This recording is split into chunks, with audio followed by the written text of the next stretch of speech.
great to be with you on a Tuesday here in Charlottesville. We're live in downtown Charlottesville, but our audience is Central Virginia-wide, Commonwealth-wide, country-wide, and worldwide. And today we're presented by the Clifton in Keswick, a majestic experience full of memories. The Clifton in Keswick, where happy hour, where dinner, where weddings, where events are just absolutely A++. The Clifton in Keswick, my wife have enjoyed it. My wife and I have enjoyed a dining experience there of extraordinary proportions. You want to do a date night that's going to make your spouse or significant other happy? The Clifton in Keswick. So much to cover on today's show, my friends. We had a hoax yesterday at Charlottesville High School. I learned a new word yesterday. The word is called swatting. And swatting is a term utilized for a hoax gun threat.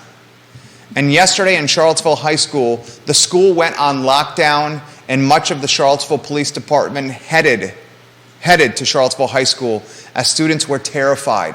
Someone called 911 yesterday during this show, the I Love CVille Show, and said many students in the high school were victims of gunshots.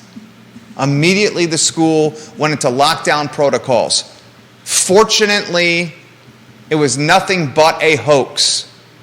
Friends of the program, including Danny O'Day, spoke with ER nurses at the hospital who were preparing for mass arrivals of students succumb with gunshot wounds. Everyone at the hospital, everyone at the school, and certainly all the parents and kids were relieved when this was nothing but swatting, a slang term for a hoax gun threat.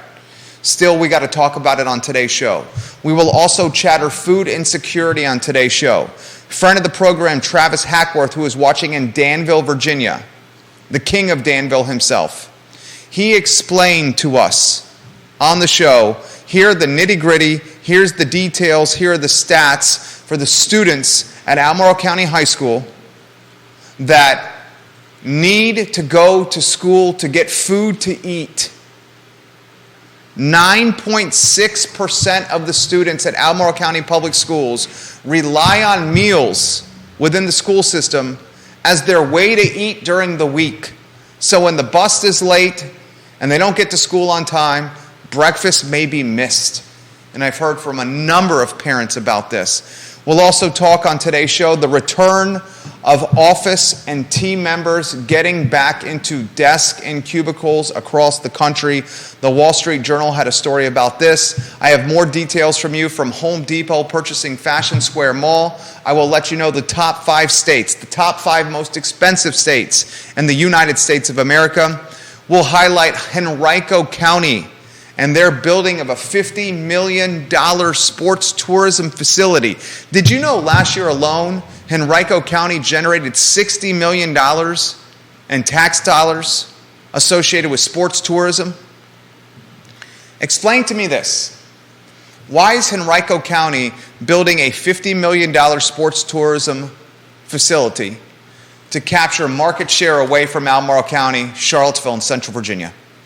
Why, with the University of Virginia in our backyard, a world-class university and a world-class athletic department, do we not have a neutral sports tourism facility to cater to our youth? That topic on today's show and much, much more. I want to start the program this way, however. I spoke to my wife last night. I spoke to a teacher who's becoming a friend of the program via text message. And I want to issue an apology to Judah Wickhauer. Yesterday on the show, I got a bit combative with my commentary. I am a passionate person, as you guys know who watch the show. I wear my emotions on my sleeve and I lead with my heart. And few topics on this network have gotten me more impassioned, or emotional than this bus driver shortage crisis. I feel for the children. My kid's about to live this. Our family's about to go through it. And in the process of offering commentary and analysis on yesterday's show, I got a bit too combative with my friend, Judah Wickhauer. He's worked at this company for over 10 years. He's my right-hand person. Right now, he is training the esteemed and talented Joey Rifkin on directing this very broadcast. So I'm going to say it. I'm sorry, Judah. Thank you. From time to time, alpha personalities, especially alpha personalities that lead with their heart and wear their emotion on their sleeves, get so stuck in the moment that they don't have the bird's eye or aerial view. And you get so fixated on winning an argument or being competitive or pursuing what you think is right that you don't think of the feelings of others. And yesterday, that was me. So while I will continue to bring passion and lead with my heart every single day on this show, I will work on doing it in a more constructive and kind manner. And Judah, in our lives, it goes, my wife, our oldest son, our second son who is in my wife's belly, due around Thanksgiving, and then Judah B. Wickhauer. In that order. I'm sorry, my friend. Thank you. I sincerely mean that. All right, the topic to start today's program. And we'll welcome Scott Aaronworth to the program from Virginia Beach. Sharon Fix, welcome to the program. It was nice meeting you at Riverside. Gwendolyn Gail Cassidy is watching in Milan, Italy, fellas. Gwendolyn in Italy right now. We love when you watch the program, Gwendolyn, and welcome to the broadcast. I got some unfortunate news to relay to you. In the Commonwealth of Virginia alone, there were hoax gun threats, swatting incidents in Charlottesville, Culpeper, Lynchburg, Fauquier, Arlington, Norfolk, Virginia Beach, Chesapeake, Newport News, Suffolk, Shenandoah County, Greensville County, and Loudoun County. That's from Socialist Dog Mom Molly Cogner's Twitter account. She does a phenomenal job of covering local government. So clearly, where there's smoke, there is fire. And someone has orchestrated, or some entity or some group orchestrated these swatting or these hoax gunfire incidents. And whether this is just some sicko with too much time in their hands, or worse, this could be an orchestrated, strategic effort for some entity to see the police response time to schools, God forbid. This scares the absolute bejeebus out of me. As a father, as a husband, with the second child due around Thanksgiving, there is no more precious life than our children. And yesterday, schools in Charlottesville, Culpeper, Lynchburg, Fauquier, Arlington, Norfolk, Virginia Beach, Chesapeake, Newport News, Suffolk, Shenandoah County, Greensville County, and Loudoun County all received fake 911 phone calls about shootings in hallways. Now, what is the ramifications of these swatting incidents? Well, the emergency rooms were preparing for students to be rushed to the ERs with gunshot wounds. That's one of the ramifications. The police departments, and you heard them yesterday during the show, allocated massive amounts of resources, personnel, and tax dollars to the schools. I hope and I pray this is just some idiot kid with too much time on their hands, unaware of the damage he or she just caused.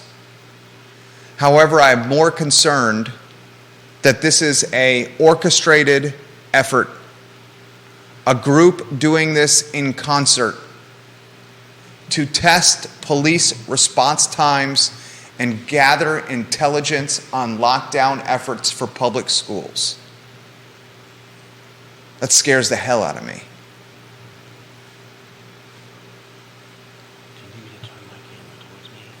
Where there's smoke, there's fire. And within one school day, Charlottesville, Culpeper, Lynchburg, Fauquier, Arlington, Norfolk, Virginia Beach, Chesapeake, Newport News, not Norfolk. Oh, yes, Norfolk, excuse me. Suffolk, Shenandoah County, Greensville, and Loudoun County all suffered through this. The Washington Post has a story about that in today's edition.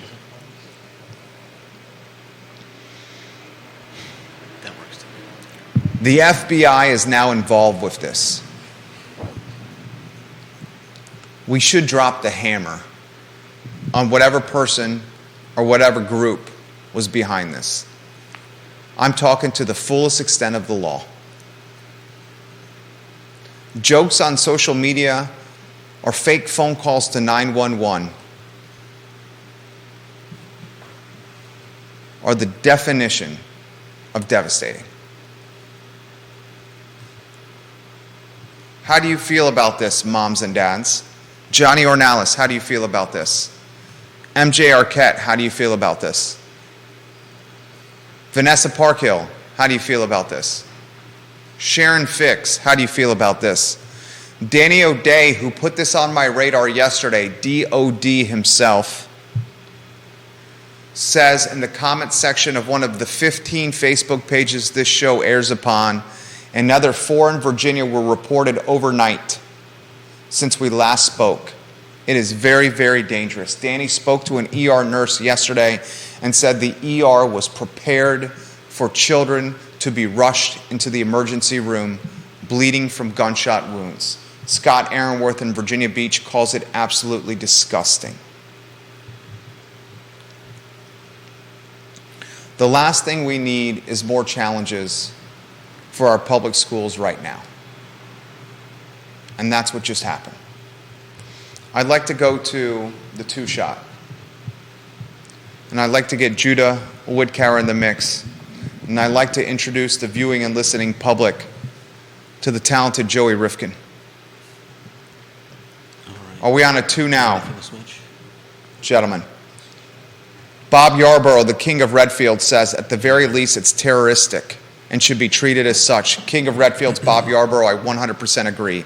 Kelly Jackson, the Queen of Panera, says, this is getting absolutely out of hand, undoubtedly.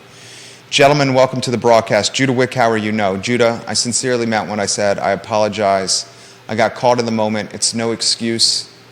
Your family, the passion gets a hold of me, as you know. Yeah. Still not an excuse. I appreciate your apology. Absolutely. I want everybody to see Joey Rifkin right there. He's on the broadcast here. He's directing today's show. All right. So much I want to cover with you guys. Joey Rifkin's a product of the Albemarle County Public School System. He rode the bus for a long time. Judah Wickauer has offered level-headed perspective on the predicament the ACPS is in right now. Yeah. This statistic, gentlemen, is something we need to talk about. Get ready for this, Joey and Judah. I'm going to read it out loud to the viewers and listeners. This is from Travis Hackworth, who watches the show in Danville, Virginia routinely. He's watching right now. Albemarle County Public Schools contain 25 schools, gentlemen. 13,499 students in those schools. 9.6% of Albemarle County public school children are experiencing food insecurity. Yeah. When buses are 2 to 3 hours late, Joey and Judah, potentially 1,296 students, kids, go without at least one meal. That crushed my soul right there. I want to get your take on riding the bus and the shortage of drivers, Joey. I want to get your take, Judah, on the Travis Hackworth statistic that touches the heartstrings. Show is yours, Judah B. Wickauer. Yeah, I mean, it really is tragic. You've got families that can't afford food on a regular. It's not that they can't afford food, but students are, oftentimes reliant on the schools for these meals, and to have them stuck. I mean, first of all, to have students stuck on a bus for 2 hours at a time is horrible without any other conditions or problems. But to have kids that are relying on the school for meals and to have them sitting on a bus not getting them is just insane. Kevin Higgins, the king of Greenwood, sends us this message as we slide the mic to Joey. I want to get your take on riding the bus from what you remember, Joey. This is from Kevin Higgins. There are roughly 180 instructional days per year. At this rate, the Albemarle County Public School System and its students, when buses are 2 hours late to school, Joey, the kids will miss roughly 60 of those 180 days. 60 of the 180 days when they're 2 hours late to school. This does not include the ride home, only the ride to school. He coaches football teams, and the kids on these football teams can't get to practice, Joey, on time because they're still on a tin can trying to make their way to the bus stop in the evening hours. First, welcome to the team and the I Love CVille Network. Second, anywhere you want to go on this scenario. Well, first, thank you for having me, and I would definitely be lying if I said I wouldn't enjoy missing a third of my school year, but that is not part of the question. Context aside, sitting on a bus, for 2 hours, a school bus is unpleasant, but what really bothers me when thinking about this is the kids who don't like riding the bus specifically for the social interaction or maybe for the fact that they don't have much social interaction, so that when they are on the bus, they might be targeted for bullying or things of that nature. I know the buses I rode on in high school were very hostile. What year did you graduate? I graduated in 2019. 2019 from Albemarle? 3 years ago, yeah. 3 years ago. How old are you? 21. 21 years old. Yep. Put hostility in the buses in perspective. Yeah, I mean, Hostility how? What did you see? Like verbal abuse. I mean, a lot of that, obviously, not much physical. There's a lot of racism going around is a big one. We had one of the buses I had to ride went and picked up kids from the middle school, Jack Jewett. So we had kids from seniors in high school all the way to sixth graders. So I can imagine that was only very intimidating for those kids. And I can only imagine how much worse it would be if you were on there for an extra hour and a half, 2 hours. Great take. Great take. Welcome to the team, Joey Rifkin. Let's get that man a lower third on screen if possible. We're doing this on the fly. I know this is live programming on the fly. It's live programming on the fly. No pressure. Comments are coming in fast and furious based on what you just said. King of Redfields, Bob Yarborough. During school from home, the buses delivered meals. They know how many children ride each bus. If they know it's going to be late, go ahead and load up the buses with already prepared breakfasts. That's a great take. Grayson, watching the show right now, says, welcome to the team, Joey. Thank you for offering perspective on what it was like to ride an Albemarle County bus. My son is saying more of the same. It sounds like it's even gotten worse because my son says there is fighting taking place, actual physical violence on the buses now. Sharon Fix leaves this comment. According to my kids, tons of vulgar jokes, loud and dirty swearing, making fun of kids, a crazy amount of disrespect to the drivers. Spencer, watching the program, fighting on the buses is common practice now. And to Joey's point, racism is prevalent. My kids are hearing the N-word more than ever before on the bus. Judah Wickower, jump in here. This is real life, dude, happening in Albemarle County. I want everybody that's watching this program. Charlottesville, Virginia, in a lot of ways represents Central Virginia in totality, right? We are monikered the best place to live in America. On the Charlottesville-Albemarle transit buses, it says world-class city on it. How can we be a world-class city if kids can't get to school on time and home on time, and kids are getting bombarded with the N-word. Yeah, I mean, this is a problem all across America, I think, and I think it illuminates two issues.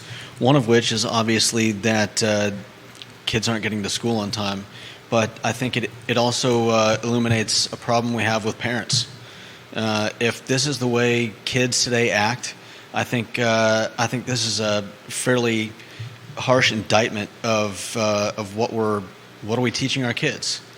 These are the people that are eventually going to be running our businesses, running our country, and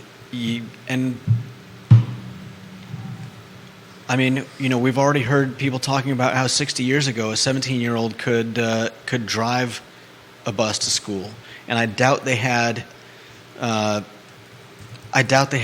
fighting on those buses, at least not in the at the levels that I think it sounds like we're probably seeing. And what are we teaching our kids? Props. Why even send them to school? Props. School's not going to teach your kid to be a decent person. Parents. Great. Parents.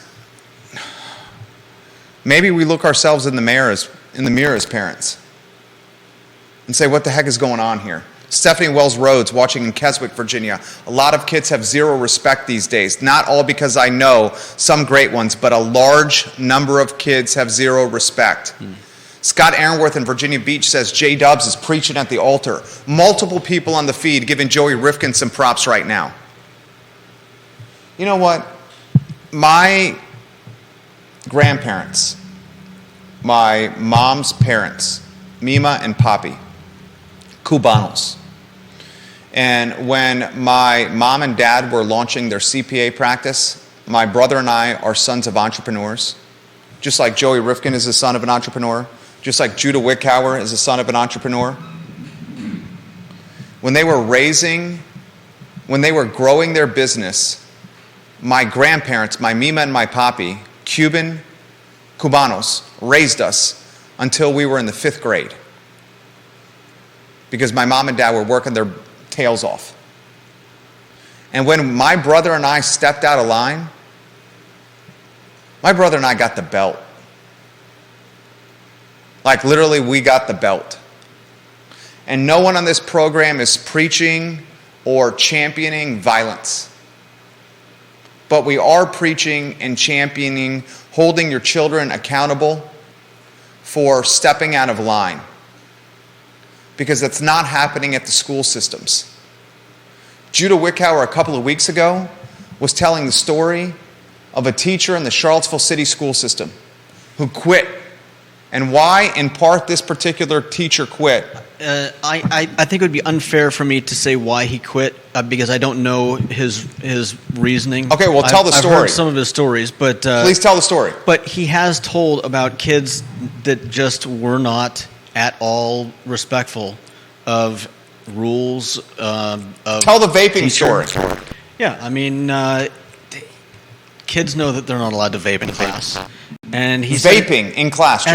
As soon as you turn his back, he'd have a kid vaping, and told, if I remember the story correctly, told him repeatedly to, that he's not allowed to do that, and left the room, came back and saw the kid vaping again, and sent him to the principal. And a few minutes later, he's either back in the class or he's just out in the hall, because the principal doesn't know what to do. They apparently have no way of controlling the kids now. I know he was saying that on... I want your take on this. You're 21 years old. You're fresh from this. Keep going, Judah Wickhauer. Keep talking here. The question that I want you to prep for is this. This question just came on the feed from Western Albemarle.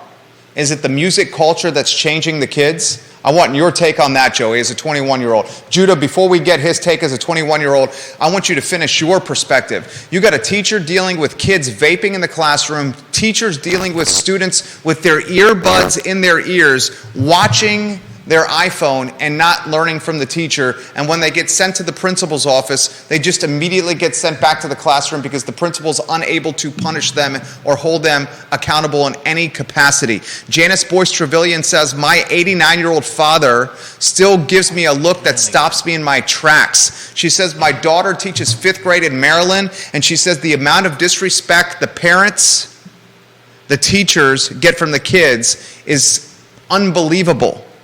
Bob Yarborough's got comments. The feed is on fire right now. Judah, finish your take. Joey, get in the mix. Alex Urpí in the green room. Talk to me, baby. Talk to me. I mean, when I told him about school buses and the problems that we were hearing from parents in the feed, he said, yeah. He said, you can't take a kid's phone away. You can't take anything away from a kid. It's their property. Teachers are unable, not to mention bus drivers who aren't even teachers, have absolutely no right in regards to trying to get a kid to fly straight. What are you going to do? You can't take their phone. Somebody can sit there, watch videos, do whatever they want. If they act out in class, again, I think we're seeing a lot of problems carry through from the pandemic. I was reading an article about part of the problem being that, and this is not just pandemic, but kids used to go out and play. They used to run around neighborhoods and get into trouble and jump off of trees and do things that taught them what they need to know to how to deal with other kids, how to solve their own problems, how to not go running to your parents every time something goes wrong and expect to be bailed out.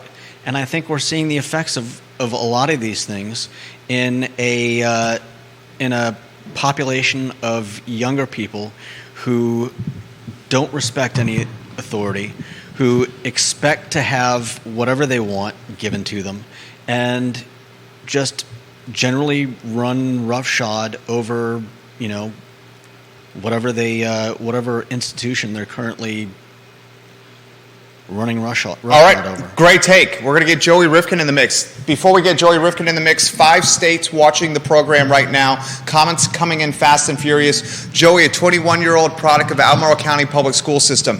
Danny O'Day says this before we get to your take, and I want your take on this right here. Is it music and social media that's causing or creating the behavior within this generation? And before I get to this take, this is from Danny O'Day. He says this: these are problems that have been happening forever. Kids in the 50s and 60s were not sitting on buses in perfect silence. The tone of this conversation is getting very close to rock and roll turned my child into a sadist. He means that, yeah, he's saying this tongue-in-cheek, but also could apply here. Are we just a bunch of old fogies right here? Or do you think, Joey, it's the music and social media that's causing this impact?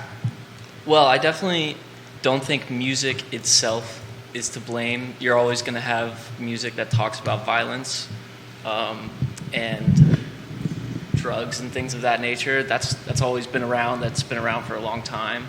I think the bigger problem is social media and maybe more the people who are making that music and the way they act out in public. It's much easier for you to see how people in that spotlight act, and as a kid you want to be like them. So back in the 80s, 70s, no one was seeing videos every second what the rock stars were acting like in their hotel rooms and such. But everywhere you look now, you can find a video of someone doing something that is not respectable for children to look up to, I guess. And I won't name anyone specifically, but there are plenty of people out there who aren't good role models for children. Can we say Kanye? Yeezy? I mean, Kanye, we can say Kanye. Is there anyone more iconic in music right now than Kanye? Than Yeezy? Personally, Ye? I love Kanye's music, but he is immature for not being able to take care of his own mental health in a constructive way. For the amount of money and sources he has, he's definitely not a good influence. I mean, in Kanye's case, it shows kids that you can ignore your mental health issues, I guess. But yes, you can definitely say that. Is he the most iconic? Is he the most iconic right now in music right now? I'd say right now you probably have, Drake, Kanye. Okay. Yeah, I mean, plenty of people that I would find problematic. I mean, I think it was earlier this year, 8 or 9 people died at the Travis Scott concert. They were stampeded. Stampeded. And then the Kardashians the next day were having a good time partying on social media. Yeah, and this includes children, and no repercussion whatsoever. So it just, I think it's less about the music and songs itself, to get to your point, and more about, if I had to suggest something to a parent, I would say get on the internet, download TikTok, download Instagram, and see the kind of content that the internet is putting in your child's face. You can't control that until you see. The internet is such a crazy, different place than it was when it first started, so you just kind of have to immerse yourself in that to see what your children are being shown, and then things might start to really make sense, because there's a lot of kids nowadays are learning a lot more a lot younger, and so I think social media is probably the biggest part of it, and just look at what your kids are looking at, and it'll become pretty clear to you, I think. Let's give the dude some props right there. That was a damn good take. Damn good take. Let's go to the one shot if you want to set some things up, and Judah will get you in the mix. Alex, Urpy, we got to get a 3-shot ready to go for Urpy in the green room here. But first, I want to go back to you guys. Go to 1 for me, so you guys get your shots set up nicey nice. Comments are coming in fast and furious. This is MJ Arquette, the queen of marketing, watches this program routinely. We love you, MJ Arquette. She says, this is truly terrifying to me. 4 out of 5 of my household are in public schools every day. My husband is an educator, currently a middle school teacher.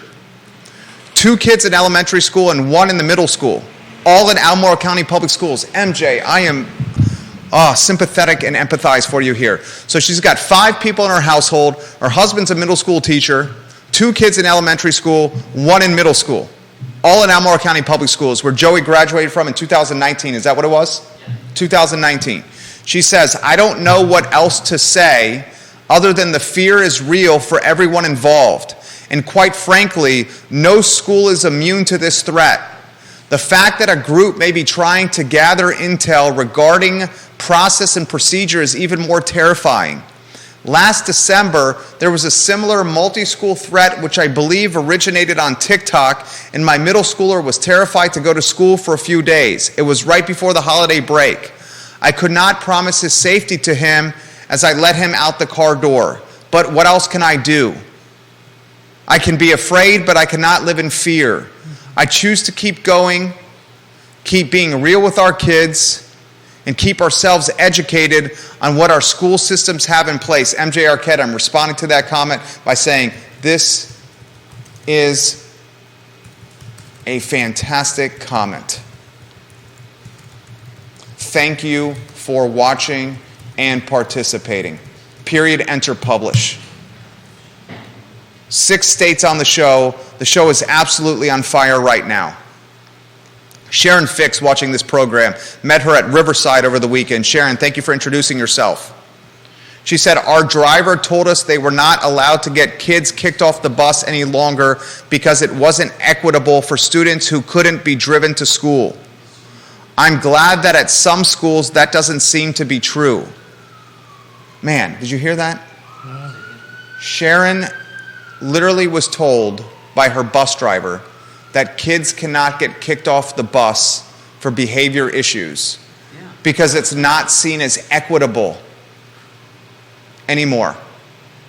In other words, you can't punish. You can't punish bad behavior. You can't punish bad behavior. Do we see how far... I'm choosing my words carefully before we get to Alex Urpy. Do we see how far the mentality has gone? The mentality, what do we call the mentality, Judah? I'm hesitant to use the W word.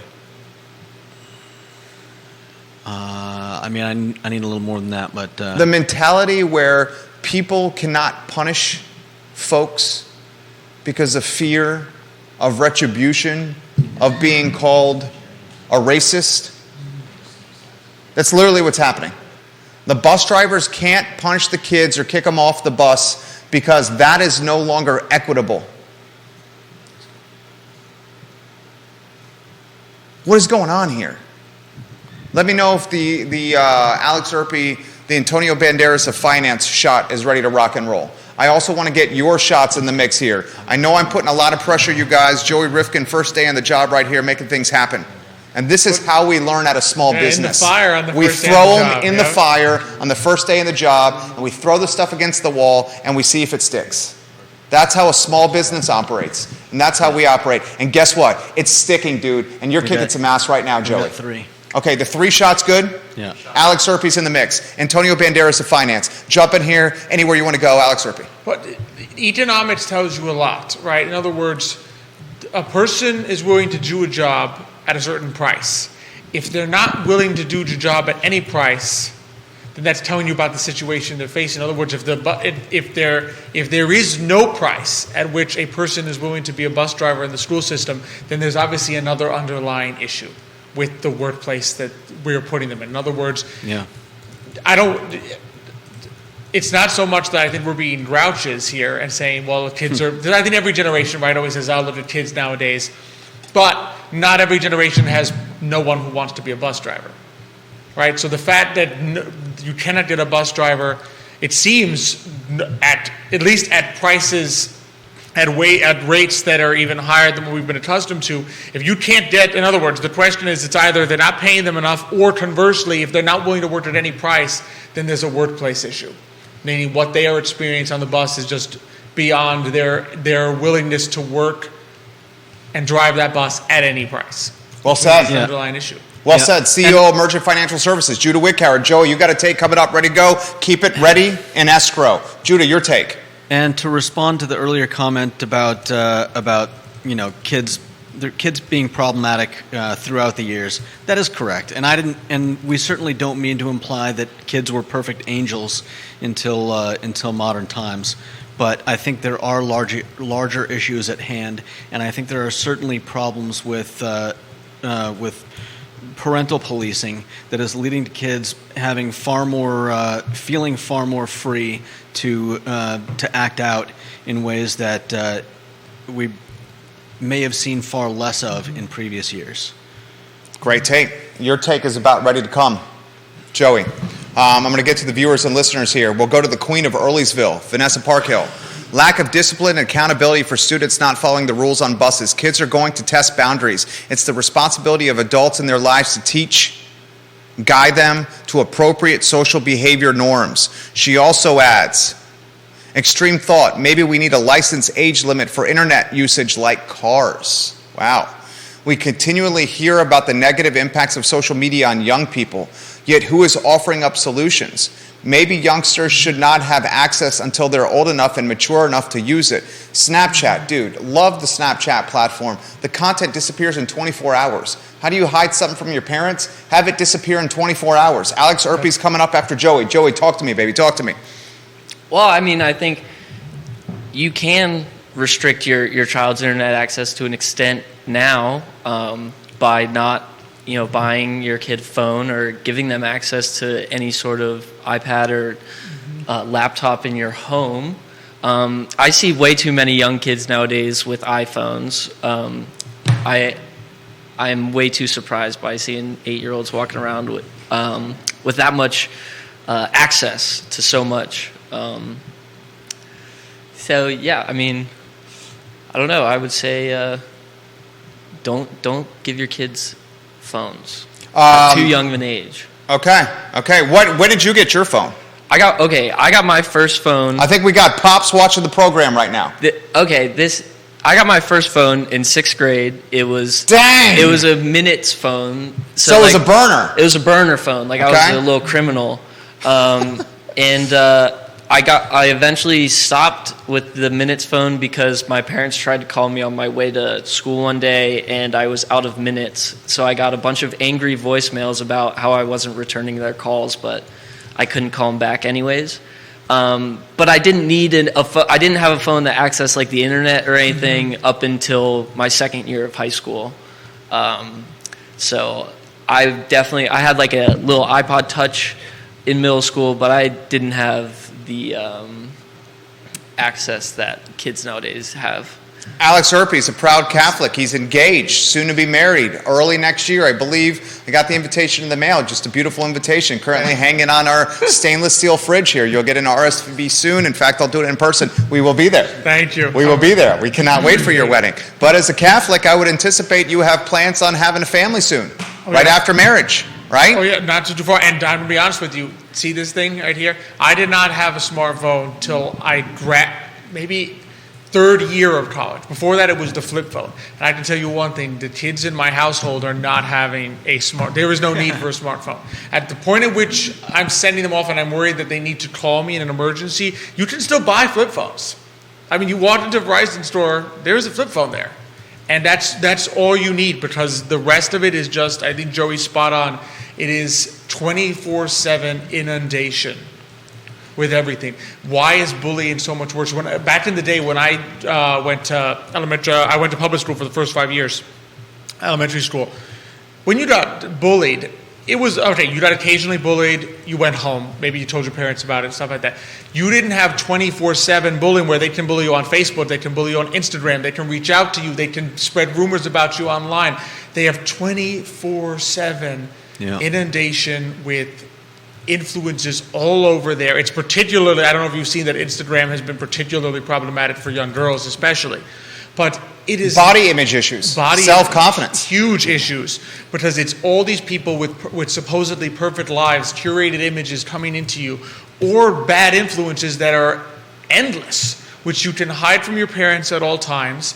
And then, like you said, the issue is children learn what is right and wrong, because if you do something wrong, there are consequences to it. If you do something wrong from a young age and the lesson you learn is, well, there are no consequences to this, well, then you're going to say, well, okay, then I guess it's not really that wrong. I will try it again. I will see what I can get away with. I mean, it's the nature of how we as human beings learn the difference from right and wrong. So you combine inundation with bad influences 24/7 with basically, with sort of a culture that says, well, we don't want to punish. We're just trying to convince you at, 8. You can't convince a 10-year-old. I was once 8 and 10. You can't convince a 10-year-old through logic alone that this is bad. Yeah. Mark McKinney watching the program in Crozet. This is a tough topic to discuss. Albemarle County Public Schools wide, because I think the issues vary by school, by school, by school. Mm-hmm. I think to take this conversation one step, we need to look at the school system zoning districts and the data behind those districts. Are the issues at one elementary school the same as another? When you overlay socioeconomic status and look at the rates of economically disadvantaged students, I think you will start to see some underlying commonalities. Albemarle County Public Schools focuses so much on equity, yet many of their policies and school zoning drives inequality outcomes. As an example, look at Albemarle County Public Schools' COVID testing policy for school sports that they implemented 12 plus months ago. That was one of the most clear-cut policies that drove more inequality throughout the schools. Families were forced to pay out of their pocket for COVID testing. At-home tests were not allowed, just so their kids can play school sports. How many low-income and middle-class families could afford to pay for those tests every single week? That's a hell of a comment. Judah Whitcover is going to jump in here. Joey's going to jump in here. Alex is going to jump in here. We're going to get Vanessa Parkhill in the mix. Judah, show is yours. That's definitely true. I mean, each school needs to police their own problem, but at the same time, again, I got to go back to the parents. I think that we're seeing a shift where, I mean, look at this. We keep going back in my day, and I'm certainly talking about different school districts. I went to school in Los Angeles. I went to school in. We have 3 generations on this show right here. Portland, Maine. 3 generations. And just seeing how many people expect the schools to send a bus around, how much does that seep into your child's daily life? How much of I expect this are your children exhibiting in their own lives and behavior? How much of this is what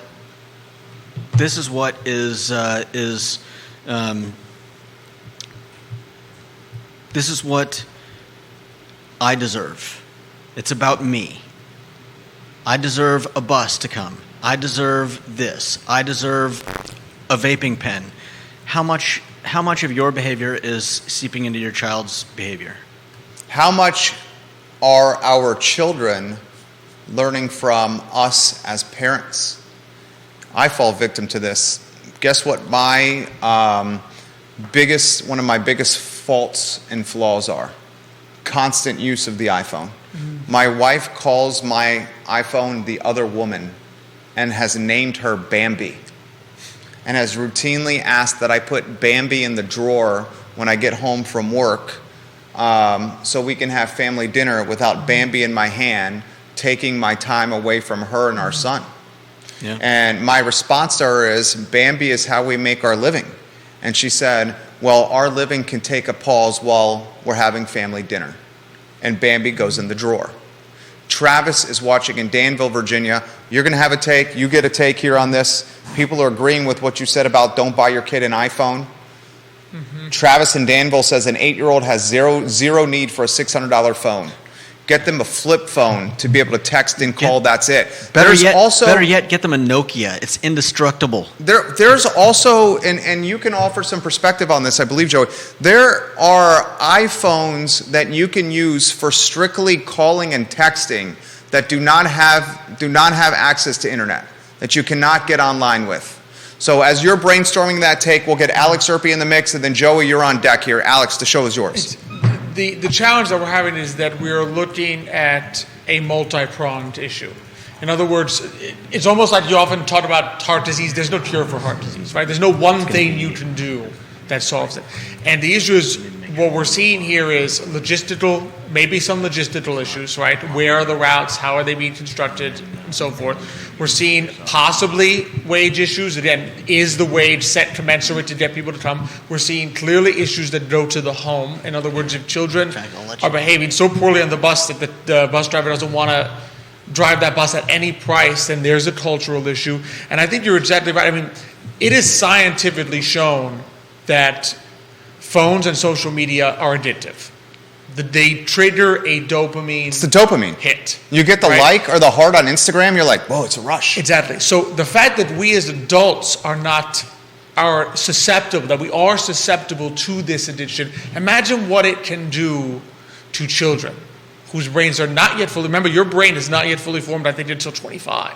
So these are brains that are forming very young. I remember attending a business conference talking about the generation that was born in the late 2000s, so 05, 06, 07, 08, and how some of them, this was in around 2014. So you're talking 2001 born here.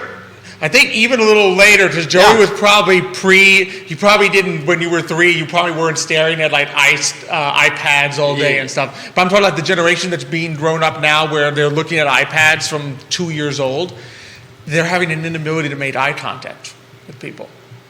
Because we are changing the way that they are growing up. And if you cannot make eye contact with people, they know that is scientifically known to be a way that you empathize with people. And if you cannot empathize with people, you are not going to care one iota what you are doing to the bus driver, your fellow students, what you are saying.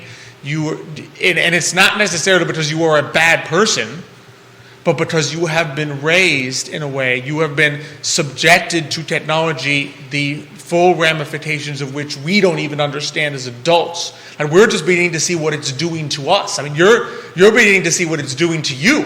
that yes, it starts off as a word tool, but before you know it, it's intruding in other areas. It almost begins to control us more than us controlling it. And so if it's beginning to do these things to us as adults in ways that we don't fully comprehend, imagine what we are subjecting children to, that the full ramifications of which we don't understand. Bravo, props, great take. Mrs. Urpy, your son is hitting a grand slam right now, Mrs. Urpy. Joey's going to get in the mix here. Before we get Joey in the mix, I'll offer some firsthand perspective from my family. 4.5-year-old. Sometimes you need a break from the craziness that comes with a 4.5-year-old, our son. He's got ants in his pants. And we need to make dinner. And sometimes my wife is home alone making dinner. And how many moms and dads watching this program have done this? You just need a timeout from your kids' craziness, and you set up the iPad or you give them your phone and you give them some YouTube. And for 20 minutes they're watching YouTube and their eyes are glued to the screen. They're mesmerized. They're literally hypnotized, these children. And you say in the moment, Joey, Judah, and Alex, viewers and listeners, gosh, this break is critical because I'm freaking exhausted and it's the end of the day. I gotta make dinner and I just need a break from my kid. So you give them YouTube and then you start saying, hey son, hey daughter, and you're calling their name. You're 5 feet away from them, calling their name, and they're so entranced, so hypnotized by the screen, they don't even hear you or it doesn't even register with them.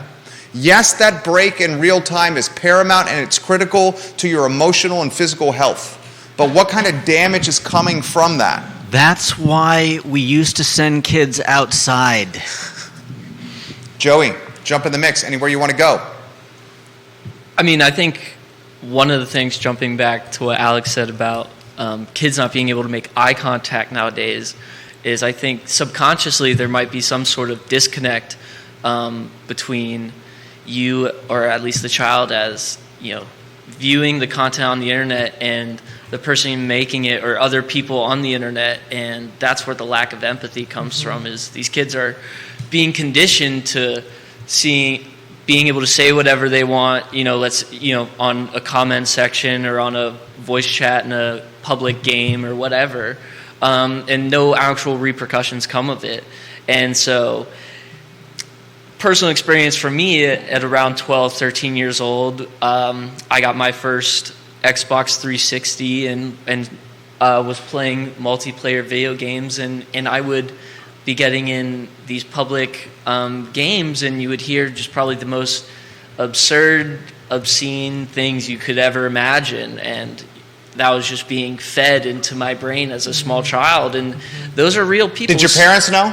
Of course not. I mean, why would they? They barely even understood the concept of a Xbox itself, so the fact that I'm telling them I'm playing a game with 30 other people right now and they're all talking to me is a little confusing, but in reality it's true. And there was a lot of vulgar language used, and kids nowadays are still playing online games, still in voice chats like that, and you can say whatever you want to the other person and nothing's going to come of it. And it's never anything you would actually say to someone in real life. So I think it's that hiding behind the screen thing is a big part of it. Great take.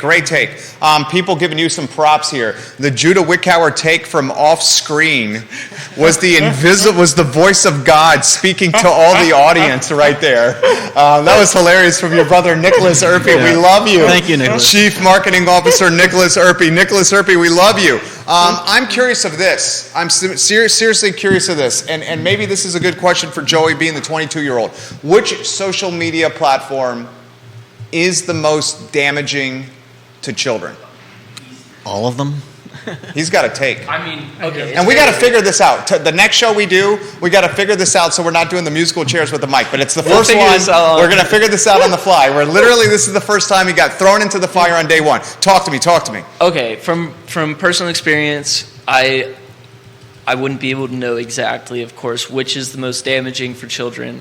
The problem is everyone's experience on, let's just use TikTok as the prime example, because that's the most popular app for the kids nowadays, and it's the easiest way for them to consume a bunch of content. And the content that they're getting shown is based on other videos that they watch, and so it's completely different for everyone. But I would have to say that TikTok is probably the most damaging, because it's where I've seen the most damaging content for children, I guess, being put out there unregulated. I don't use social media all too much. But I know I can find myself and I'll scroll through TikTok, and next thing I know 30 minutes have gone by, and I can only imagine a child sitting there can watch up to 2 hours of content, and these are 30-second, minute-long videos. I mean, that is just so much content to be taken all at once, and not all of it is great for your kids to be listening to. I mean, very recently there was a guy who almost took over TikTok, Instagram, YouTube, and all that, just from people re-uploading short clips from his various shows, where he would just say, some of the most flaming misogynistic things you've ever heard, and then, these are being shown to 12, 13-year-old boys, and I think a big part of it is also, this is why you see alt-right groups and neo-Nazi memberships going up, because they are targeting your children on the internet, trying to manipulate them and brainwash them. And groom your children into joining these radicalized groups. So you have to watch out for that stuff, because it might be unintentional, but or might look innocent, but sometimes things are being fed to your children unknowingly. That was a damn good take. Listen to you jump in here. You told me, I think, once about how quickly the algorithm took your son to, before you know it, he starts off watching innocent videos, but then the algorithm is taking him to weirder and weirder places, and he's not even searching for them. He's 4.5 years old, our son, and he loves a YouTube channel, and I'm calling it up because it's the second thing on my search on YouTube. That's how much he's on my phone, called Turbo Toy Time. Okay. And Turbo Toy Time is a father and a 8 or 9-year-old son playing with toys, literally playing with toys. But the YouTube algorithm took him on Turbo Toy Time to then watching video game streaming, where the video gamers, the gamers, are offering commentary while they're playing the game. And before I knew it, I'm looking at what my 4.5-year-old is doing, and he's pretty much watching Call of Duty from Turbo Toy Time. Yeah. And because of the YouTube algorithm, where they suggest videos to you once it's over, and Call of Duty, anyone that's watching, I would say it's pretty graphic violence, right? Is that safe to say? That's safe to say. Graphic violence. Certainly beyond what you want a 4.5-year-old looking at. And guess what happened? He started having nightmares. Yeah, poor thing. Wow. Nightmares because of this. So what we had to do was download YouTube Kids. And YouTube Kids is very different, curated content for children versus YouTube that we utilize. And you're not going to believe this. Our son, and it's not unique to our son, he is sophisticated enough to know that YouTube Kids, the YouTube Kids app, stinks compared to the YouTube Adult. He literally says, I don't want that YouTube, I want this one. And is swiping up out of the YouTube Kids app, sliding over on the iPad to where we've buried YouTube on the third slide screen, finding it, playing it, and putting your Turbo Toy Time in the search function of YouTube Adults. He is literally doing that on his own accord. He's 4.5 years old, dude. 4.5 years old. Judah Wickhauer, I want to get a take on you here. Vanessa Parkhill is giving you props, saying you're wise beyond your years. She's the queen of Earlysville. She also says, where's TikTok's parent company based? Who's collecting the data and influencing our kids? China. The number one social media app for children is owned by the Chinese. How would we characterize the relationship of China with America? How would you characterize that? Adversarial. At right? Best. Is China manipulating the next generation of children by creating an app that has disturbing content on it that can brainwash, manipulate, and influence kids? I seriously want to think that. How about this? Because I want your big brain power on the show. Can you guys get a 4-shot on screen where you're sitting on that shot over there at the end of the table so we can get you sitting and talking, and then all 4 of us are on camera and we're literally freaking doing this on the fly? Like literally live programming on the fly right now. Joey gets his own brain tape. cells are going there. We need Judah on there. We need Judah on there. Vanessa, our son is so smart. I want to talk TikTok owned by China, and the conspiracy theorist in me, is this influencing? That's fantastic. Okay. Is this their way to influence, brainwash, manipulate, shape, groom the next generation of Americans? I mean, it wouldn't surprise me, because let's be clear here. When we say it's owned by China, we're not exaggerating and saying that, in other words, a Chinese-owned company means that it's owned by China. We're talking about Chinese state-owned enterprise. In other words, the Chinese government, the government of China, the Chinese Communist Party owns owns the parent companies that own TikTok. So we're not exaggerating here and pretending as though one Chinese company is the equivalent of all of China. We are literally talking about the Chinese Communist Party having ownership here. Also, do not forget that China itself engages in a great deal of censorship. So the kind of things that they're encouraging us to watch on TikTok are not what they're allowing their own people to see. They engage in massive censorship when it comes to, they change the endings of movies, of Hollywood movies, to make it so that, the police always win, the bad guys always get punished. In other words, they censor big time when it comes to their own citizens, but then filter out to the rest of the world basically the technology for completely uncensored material of any kind. But again, I think it comes down to, there is so much out there that parents, me as speaking as a future parent, hopefully, God willing, need to take custodianship. Like, that is our primary role, is to be the custodians for our children and to determine what we need them to be able to see. And if that means a little less flexibility on what they can see, a little less enjoyment on their part, then that sometimes has to be the price we're willing to pay. We do it to ourselves all the time, right? We understand that as responsible adults, right, we can't go seeking enjoyment and thrill at the expense of our responsibilities. We can't sit there and say, well, I like YouTube, I'm going to watch YouTube for 3 hours today, and who cares that I have a job and that I need to make dinner for my kid, I'll just go watch it. We understand intuitively that we need to sacrifice things which may be enjoyable, but to do that which is good for us. And so with children, we need to eventually do the same thing and say, you know what, we may need to sacrifice their enjoyment, which I'm sure you're doing, right? You understand, little Trey needs to sacrifice the greater joy of real YouTube for the safety of kid YouTube, of YouTube for children, right? In other words, we need to make those trade-offs, and I definitely understand where you're coming from with the perspective of, obviously, when you've got both parents that have to work, or you've got a situation where someone's at home making dinner by themselves. You just need a break. You just need the break, yeah. Right? Wait till Alex Jr. comes running around here. Exactly. I mean, so there are definitely, I think, greater systemic issues in terms of we're living in a world where both parents sometimes need to work to make ends meet, and therefore they're simply unable to care for their children the way they may want to. But I think we need to work towards figuring out how to do these things without subjecting our children, how to get those breaks without subjecting our children to things which are changing the way their brains work in what seems to be very negative ways. Dude, dropping fire. He's dropping fire right now, Alex Urpí.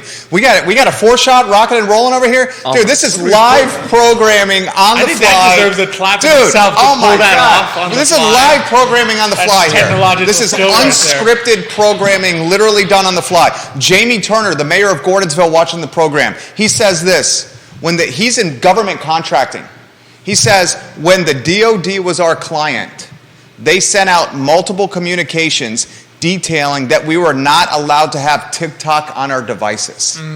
Think about that right there. Judah Wickhauer, we're going to get you in the mix. Joey, we're going to get you in the mix. We have a hard stop at 1:44 for our traditional 1:45 phone call with the VIP client. Katie Pearl says this. Judah, you're next. You're on deck, Joey. Katie Pearl says this. Our kids are not allowed video games, and they will not be given cell phones until high school, at which point they will receive Gab cell phone. Google it, where they cannot play games or access the internet or send photos. Only text and receive letter, text message, and phone calls. That's it.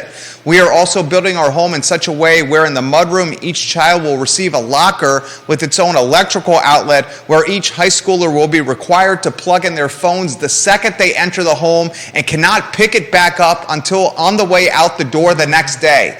When they are home, they will be required to be present and not connected to anyone outside of our household with the device. If a friend needs to reach them, they can call my phone or my husband's phone.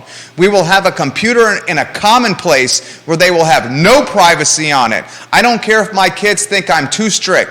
If that's the worst thing that happens to them in their childhood, I will know I succeeded as a parent. Katie Pearl, Judah Wickhauer, jump in here, yeah. Judah Wickhauer, talk to me, baby. I love it, Katie. I think that's great. I think that's perfect. Let me reiterate, send your kids outside. There are so many things children learn, not just from being outside, but from being around other kids, running around neighborhoods. They learn critical thinking. They learn problem solving. They learn how to deal with the people around them without running to someone else. They learn to... It's so critical to get your kids outside, away from a screen, whether it's a TV or a phone or an iPad. It is so important that another part of the problem is that they're learning what they can do without a name under their face, or without even a face that's theirs. Talk about bullying, talk about kids not being respectful, and whether or not they were like this 50 years ago or not, today I think there is a real problem with getting lost behind a screen and not having that empathy where you just treat everyone like something other than a human being. Well said, there's no fear of, there's no fear of reciprocation. You just, it takes away your empathy and your ability to see others as human beings, and it can only get worse. Kevin Higgins in Greenwood. Well said, Judah. Our kids are spending hours in most of their days, half their days on a school bus. They're losing a third of their school time while riding in a school bus. He did the math. When you're 2 hours late to school, you're losing a third of your school time while in a bus. Then he says, then the kids are getting home and they're watching an app owned by the China government. We better wake up as parents. We better wake up soon and fast. Everyone's got about 30 seconds each here to offer a take before a hard stop at 1:44. 30 seconds, Joey Rifkin. Quick 30 seconds. China does own TikTok. China is watching what your children are watching. They know. Be careful about what you give your children access to. I think if you are going to very much restrict electronic access in your household for your children, I personally, even though my electronic access wasn't restricted, I think your children, even if they don't like it, will grow up to be more empathetic people and be better people and probably have much better social skills. Great take. Judah Wickhauer, Alex Urpí, then my take. Judah, show is yours. I'm just going to say what I said again. Send your kids outside. Let them play. Don't helicopter parent them. Let them get out. Let them scrape their knees. Let them stub their toes and get a little scratched up. It's not going to kill them. Alex Urpí. I would add to Judah's. There's another amazing thing that used to exist when I was a kid called a book that had actual physical pages. Books. And you can, when they reach a certain age, there's even like the great illustrated classics where on one page is the big words and the other page is the pictures, and for every single page.